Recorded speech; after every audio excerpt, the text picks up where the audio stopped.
Hi guys, this is Henry Pim again with yet another statue review. This time it's Colossus by Kotobukiya, sculpted by Eric Sosa. This piece is number 24 of 1,000, very low number, very happy. I bought it off a German seller who doesn't specialize in statues at all. He sells comic books, so he ventured out to, or he tried to venture out to selling some statues. Not very successful, I believe, because he was selling this for about $250. What is special about the price? I saw this statue go for $700 to $800, ridiculous money. So I got this on the cheap, and I am ecstatic. This is one of my favorite pieces. This is a top 5 piece of mine as of now. I got this piece this weekend, and I have been amazed ever since. In the back there, by the way, is Classic X-Men number 34. Classic X-Men, as you might know, is a reprint of older issues, so I have the whole run of Classic X-Men, and a very good way to catch up on some older X-Men issues. So if you want to buy and read up on the old X-Men, get this. You can get that on the cheap as well, and I've had it for a while. Very good read. And the covers on these issues are, in some cases, better than the old covers. So, free tip from me. This piece is amazing. Look at it. I am totally happy with this. I needed a Colossus from my X-Men. I mean, I am a big Avengers fan, as most of you know. Hence, Henry Pym is my avatar and my nickname. But you gotta have some love for the X-Men. And I do have a lot of love for the X-Men. I mean, I was a very big fan of the X-Men, especially back in the 80s, because I was born in the 80s, I was raised in the 80s, and, I grew up with the 80s X-Men, with Longshot, Colossus, Cyclops, Jean, Wolverine, Nightcrawler, Punkstorm. I love Punkstorm. Havoc, Polaris at the time. I love Polaris. I love Havoc. I will get a Havoc statue in probably 3 weeks. Very rare item, by the way, by Bowen. Professor X, characters like that. I love those X-Men. And Magneto was, by the way, a very important part of the X-Men back then in my era. So, and the New Mutants, of course. But I love both teams. But I needed a Colossus from my team, and the Bowen Colossus wasn't a statue that I was very happy with. I did like the pose. It was a very awkward pose, but it was expensive. I mean, it's a very expensive statue, and it's a very old piece, and very scarce, of course. So it does explain the price, but for what you got in return for it, I didn't think it was worth it. So when I saw this one, I wanted to jump on it, but I couldn't find one. I searched high and low, and I didn't find one. I, posted on Statue Marvels, and I hoped that somebody could, would be able to help me, but nobody helped me. But then I saw one here in Europe, and I bought it. I jumped on it, and I haven't regretted it. It comes with 2 heads. This being the angry head, showing his teeth, and a very good head sculpt as well. As you can see here, it's being held together with 2 magnets, very strong magnets. But look at this face! Oh my God, this is Colossus. This is I wanted to be Colossus as a kid. Who doesn't? I mean, a guy that has iron skin, or organic metal, as they called it, I believe. But man, look at this. Eric Sosa, you the man. Let's take a look at the other head. This is a more composed look. Wow. Let me just move my finger here. Oh my God, this is awesome. Put it on here. Boom. I'm not sure which one I like better. I think I'm going to stick with this one, but wow, they're both awesome.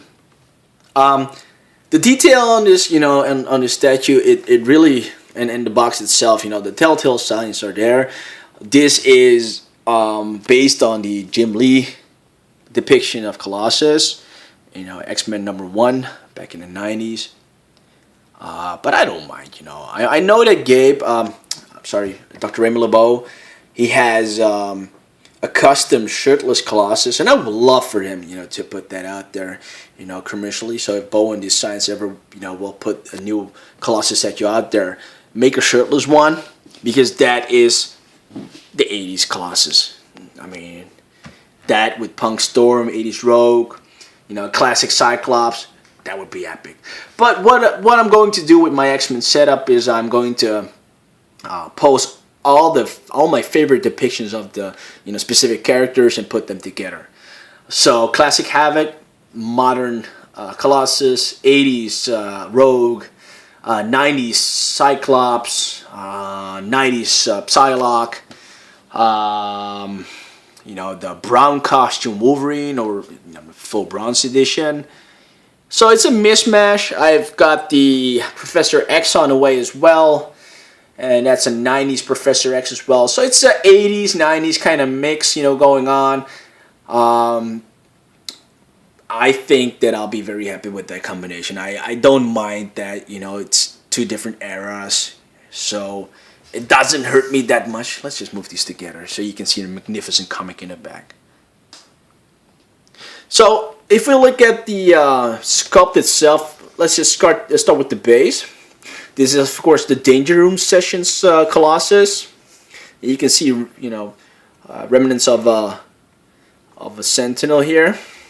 This is one that doesn't have a light-up feature, and I don't really mind, because I turned on the light-up feature on my. I have a Gambit.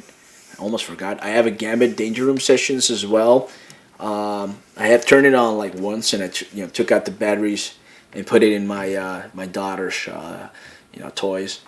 I think this is a Sentinel Eye, which is a cool little detail. So basically, he's standing on a flattened hat. Yeah, it is a head. Oh, this is awesome. I didn't see that detail until just now. So the base is, done very well. I love the paint job on it. I love the details on it. I love the wiring, the little cogs and pieces. I mean, Eric Sosa has done a real good job on all these bases, and he's improving with every statue. I mean, you can see that he's grown from each statue to the next. He's improved himself. He's grown, and with this piece, you can see that the boots are done very well. The individual lining, showing his organic metal skin, is done very well. The belt itself, although not perfectly rectangular, it's clearly the 90s emblem, I believe. When we look at the more vintage kind of belt, come on camera, focus, there we go.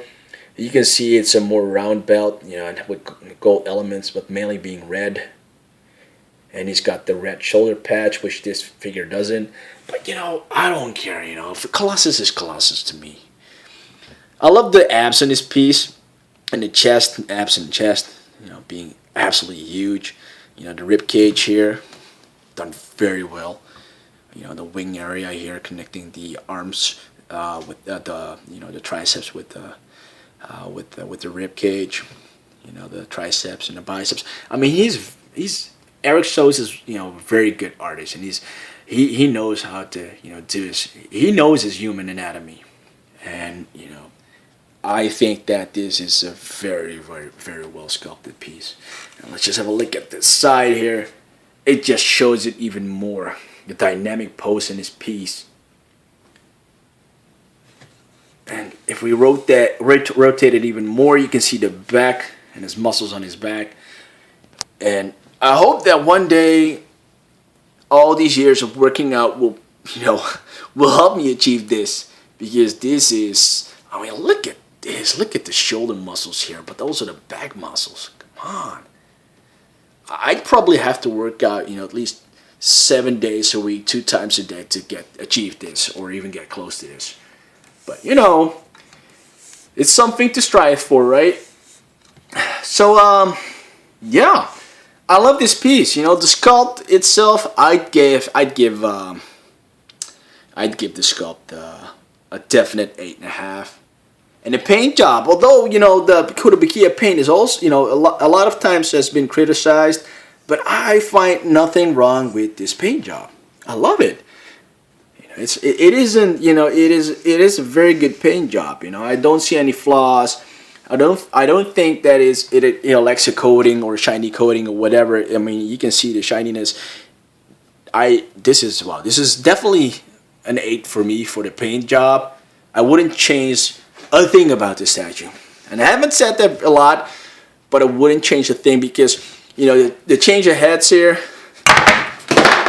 Wow, I just dropped the head. Oh wow. I think it's old, so don't worry about that. But the change of heads, really add something to the piece. So all in all, very good statue. If you can get it, get it. Very awesome piece. Thank you guys for your time and looking at the video. Please subscribe and leave a comment, and I'll see you next time. Bye bye.